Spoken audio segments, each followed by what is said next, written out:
Assalamualaikum warahmatullahi wabarakatuh. Halo semuanya, perkenalkan nama gue Amalia Zahari, biasa dipanggil Amel, dari jurusan Chemical Bioprocess Engineering angkatan tahun 2019. Halo semuanya, nama aku Namira Indisyasia, jurusan Petroleum Engineering tahun 4, asal dari Jakarta.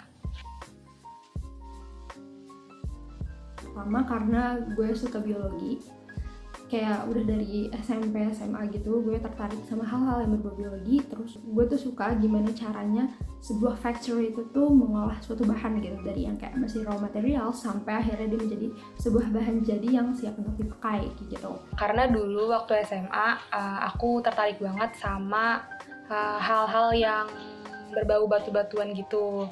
Nah, terus di UTM yang mempelajari tentang batu-batuan cuman Petroleum Engineering.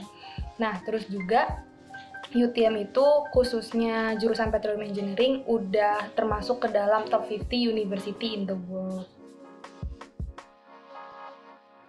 Jurusan ini tuh termasuk ke dalam Fakultas Chemical of Engineering. Nah, di sini kita belajar dari batuan dan fluida dalam reservoir, terus produksi minyak, terus cara meningkatkan produksi minyak, sampai petroleum ekonomi juga kita pelajarin. Nah, tapi kebanyakan dari subjek-subjek kita itu pasti ada matematikanya. Jurusan ini bahas banyak hal. Concern basic dari jurusan ini adalah gimana caranya kita mengolah suatu bahan dari yang tadinya masih skala lab, kayak hasil research gitu, menjadi skala besar gitu, skala pabrik, kayak diproduksi secara massal. Kayak contohnya vaksin, sebelum dia disebarluaskan ke seluruh negara, itu kan pastinya based on research dulu ya, di research dulu materials yang akan digunakan dalam vaksin tersebut gitu. Terus setelah itu baru diproduksi secara massal gitu, masuk pabrik, terus akhirnya diproduksi secara massal dan bisa disebarluaskan. Regarding that, kita bisa tahu ya bahwa yang dibahas ini tuh agen-agen biologi kayak enzim, bakteri, terus abis itu virus, yang kayak gitu. Terus juga kita belajar pelajaran kimia, terus habis kayak gitu fisika, kayak gimana caranya si mesin-mesin di dalam pabrik itu bekerja, terus juga bahan kimia yang akan digunakan. Kalau gue pribadi, biasanya kalau lagi rajin gue di hari pertama tuh biasanya itu tuh gue dengerin materi dosen dan gue make sure gitu gue udah dapat nih, udah nerima materi yang dia sampein at least 2-3 poin besar. Terus setelah itu biasanya gue review, atau kalau misalnya memang gue gak sempat review, biasanya gue bikin catatan yang berisi poin-poin gitu. Kayak misalnya kayak gue kan banyak ya di jurusan ini tuh hal-hal yang berbau formula, equation gitu-gitu, itu biasanya gue catat. Atau mungkin kalau misalnya mau lebih simpel lagi, biasanya gue ngeprint slides dosen, terus setelah itu gue highlight bagian-bagian penting gitu. Terus juga mungkin beberapa omongan dosen di video yang mungkin bisa gue tambahin ke materinya yang misalnya nggak ada di slides, terus dia ucapin dan menurut gue itu penting, jadi gue tulis kayak gitu. Terus yang paling pentingnya lagi adalah ngerjain soal, dan biasanya gue bakal mengutamakan soal yang udah dikasih sama dosen, soal-soal latihan. Karena selain kita bisa tahu nih sejauh mana pemahaman kita dari ngerjain latihan soal itu, kita juga bisa tahu model-model soal seperti apa yang biasanya dosen ini akan berikan saat nanti exam gitu. Jadi itu tuh berguna banget sih menurut gue dari ngerjain slide-slide dosen gitu. Dan kalau misalnya ada kekeliruan atau apa, lebih enak untuk kita konfirmasi langsung ke dosennya, kayak nanya-nanya gitu. Menurut gue hal yang paling seru itu adalah saat kita kerjain project gitu.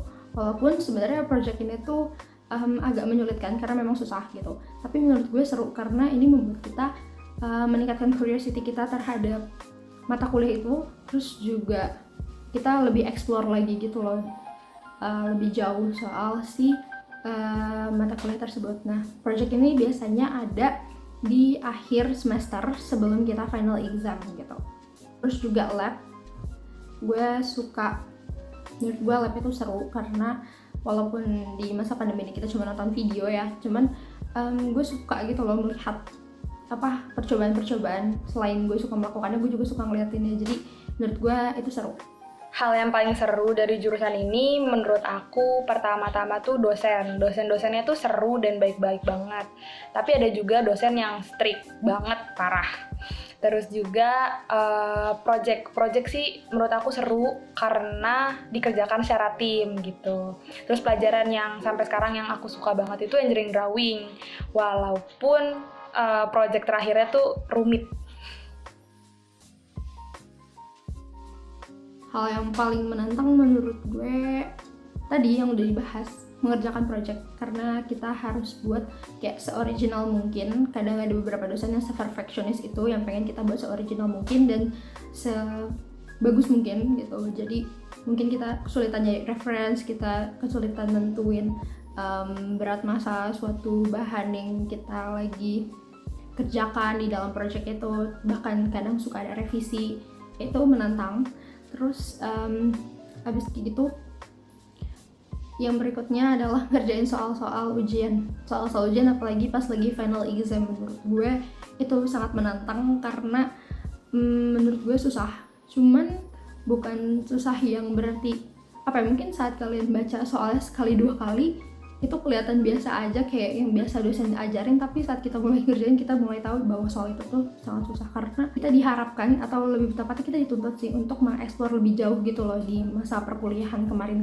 Jadi kayak pas exam mereka udah pengennya tuh oke, lo harus bisa ngerjain soal ini kayak gitu.